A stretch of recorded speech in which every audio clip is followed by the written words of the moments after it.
Okay, so today's video is a bit of a tangent on kind of the realities of what online church would function like if it was going to be something that does exist, and I'm still on the side of the fence that suggests it maybe doesn't. But if it does exist, there's some lines that we need to draw. There's some things that aren't sorted out that just simply aren't talked about because talking about them kind of defeats the idea of online church. And one of those things is where do you draw the line of pastoral authority? Simple fact of the matter is that there are positions in the church that denote authority. A pastor is in charge of the spiritual formation of his church, of his flock. And several different passages in Scripture that talk about the qualifications of pastorate, the qualifications of elders.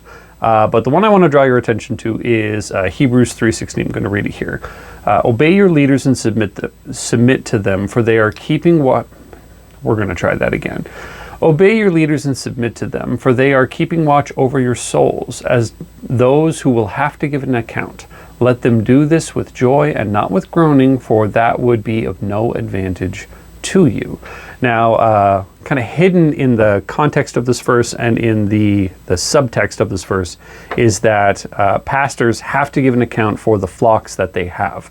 That when they are asked by God to give an account, whenever that happens, and it's likely going to happen in the time to come, what's going to happen is they're going to be asked about the people that they were pastoring. And what online church does is that opens the metaphysical door, if you will, to a pastor pastoring people that he does not know or that he can't know. And I understand that there are mega church pastors out there who don't know every soul that goes underneath, that comes into their buildings to be a part of their church. But generally in those situations, what you have are hierarchies of leaders that eventually break down, to like small group level where you can know, people. I don't even know everyone who goes to my church, and ours would be, a significantly smaller megachurch compared to a lot. But there's just simply no way to know that many people on a personal level and be able to account for them. So this already kind of breaks down in modern Christianity anyway, to a degree, depending on how you interpret it. But when we talk about the internet pastorate, a pastor who is online and whose people are online, there's significant changes in how you know it. If you're a pastor of a small church and 30 people come in, you see those people. You see, who they are, the cars they drive, who they come with, who they sit with, what they look like. Are they sick? Are they well? Are they malnourished? Do they look injured? All those kind of things. There's a diversity of information that you get from interpersonal relationships that is completely nonverbal. Not talking to people, you can generally get a sense of kind of what's up with that person just from kind of looking at them. In this way, a wife who's being abused would be able to be seen as being abused by someone in real life, whereas online, you have a mask of technology, a separation between you and your congregation. Even if you know these people, because they're just an avatar or a voice in the chat, or just one screen of their entire life that you get to see. And so there's that kind of separation.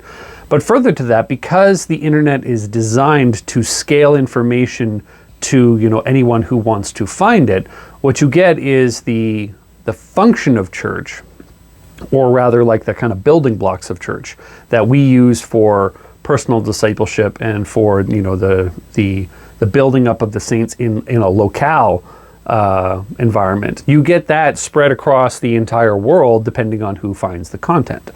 What you have then is people who are being discipled by a pastor. Sure, they're gaining biblical knowledge and insight and discipleship from the sermon, but is that pastor then responsible for the people who he's discipling even without his knowledge?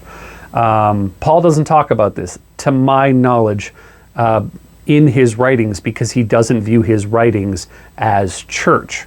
And that's one of the reasons why I don't think we can view his writings the same way we can view the internet, because he was not practicing church. He was practicing, discipleship through a means to specific people as opposed to discipleship through a means to unspecified people. This duality, this kind of like play on words and, well, it works here, but let's see if it works here. That kind of stuff, while experimental and far-reaching, and I would argue beneficial, is one of the dangers, because what you have is people who just decide, oh, I go to church, and they pick a live stream from a pastor they will never meet, and then learn from him until they don't have to learn from that person anymore, or don't want to learn from that person anymore because of any number of things that person agrees with. It becomes an individualized faith with no accountability, because the pastor does not know you and cannot make an account like it's suggested, and I would say, prophesied that they will in the time to come.